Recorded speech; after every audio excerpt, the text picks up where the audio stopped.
पार्श्वनाथ भगवान का चरित्र। श्री पार्श्वनाथ भगवान का दूसरा भव। मरुभूति ने धर्म को जानकर सम्यक्त्व प्राप्त किया। देशवीरधर श्रावक बना, परंतु प्रमादवश अपनी तुच्छ भूल के फल स्वरूप वह कर्म के चक्कर में पड़ गया और आर्त ध्यान में मरकर दंडकारण्य में हाथी की योनि में उत्पन्न हुआ। वहाँ वह सैकड़ों हाथनियों को स्वामी बना और इच्छानुसार वन में घूमने लगा। इतने में अवधि ज्ञानी श्री अरविंद मुनि संघ के साथ वहां पधारे और प्राकृतिक सौंदर्य से सुशोभित पवित्र स्थान पर बैठकर वे उन श्रावकों को अष्टापद तीर्थ की अद्भुत महिमा बताने लगे। इतने में वह मदोन्मत्त हाथी अपनी हथिनियों के साथ वृक्षों को उखाड़ता हुआ वहां आया। उसे देखकर वो लोग भयभीत हो गए और वहां से भाग खड़े हुए तथा सुरक्षित स्थानों पर चले गए। परंतु अरविंद मुनि हाथी को देखकर तनिक भी भयभीत नहीं हुए। अवधि ज्ञान से प्रतिबोध का अवसर जानकर वे कार्योत्सुक ध्यान में स्थिर हो गए। मुनिवर को देखते ही हाथी उनका संहार करने के लिए उनकी ओर लपका, परंतु उनके तपोबल से उसका बल निरर्थक सिद्ध हुआ और वह मुनिवर को संहार करने में असफल रहा। आवेश कम होने पर मुनिराज की शीतल वाणी हाथी के कानों में पड़ी। हे वनराज, तुम अपना पूर्व भव स्मरण करो। तुम पूर्व भव में मरुभूति श्रावक के कर्म के चक्कर में तुम्हारी ये दशा हुई है, अतः कुछ क्षण शांत चित्त से विचार करो। इस प्रकार की मनमोहिनी मधुर वाणी का श्रवण करते ही हाथी विचार में पड़ गया। सोच विचार करने पर उसे जाति स्मरण ज्ञान हो गया और चिंतन करने के पश्चाताप करता हुआ वह अविरल रुदन करने लगा।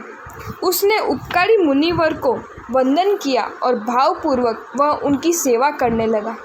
उसने मुनिवर को रो रो कर अपना उद्धार करने की विनती की।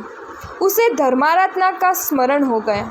मुनिवर ने उसे उपदेश दिया, हे वन हस्ती, तुम तिर्यंच होने के कारण संयम अंगीकार नहीं कर सकते, परंतु अपना संताप मिटाकर जैन धर्म अंगीकार करो। सम्यक्त्व युक्त 11 व्रत ग्रहण करो और भवसागर से उद्धार करने वाले 5 पंच परमेष्टि का एकाग्र चित्त से नित्य स्मरण करो। हाथी ने नतमस्तक होकर अपनी सूंड ऊपर उठाई और व्रत ग्रहण करने के लिए वह सहमत हुआ। तब मुनिवर ने हाथी को 11 व्रत ग्रहण कराए और वह विशुद्ध व्रतधारी सम्यक्त्व प्राप्त करके पीछे हट गया और जिस मार्ग से वह आया था उसी मार्ग से लौट गया। अरविंद मुनिवर शुद्ध चारित्र का पालन करके अंत समय में अनशन करके स्वर्ग सिधारे। हाथी को वैराग्य उत्पन्न होते ही वह सचित आहार का त्याग करके नीरस शुष्क पत्ते खाने लगा। उसने संसार के कीचड़ में फंसाने वाली हथिनियों के साथ विषय भोगों को परित्याग कर दिया और जैनापूर्वक निर्वाह करने लगा।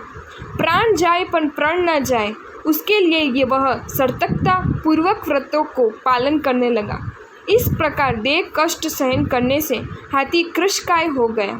उधर कमट दुर्ध्यान में मरकर इसी वन में एक भयानक हिंसक सांप बन गया और जीवों की हिंसा करता हुआ वह क्रूरतापूर्ण जीवन जीने लगा।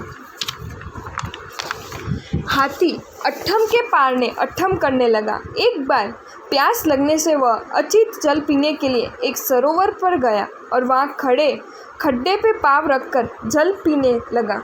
जल पीते पीते उसका पाँव कीचड़ में फंस गया और ज्यों-ज्यों पाँव बाहर निकालने का प्रयत्न करने लगा, त्यों-त्यों उसका पाँव कीचड़ में फंसता गया। इतनी में कुरकुट सांप वहाँ आया। हाथी को देखते ही उसकी पूर्व भर्व की शत्रुता की भावना जागृत हो गई और ऐसा अवसर पुनः प्राप्त नहीं होगा, यह सोचकर वह हाथी का संहार करने के लिए उसके सिर पर चढ़ गया और उसने उसके सिर के कोमल भाग पर विषातक दाढ़ों से डस लिया। हाथी समझ गया कि यमदूत अब उसे लेने के लिए आ रहे हैं, अब मृत्यु सन्निकट है।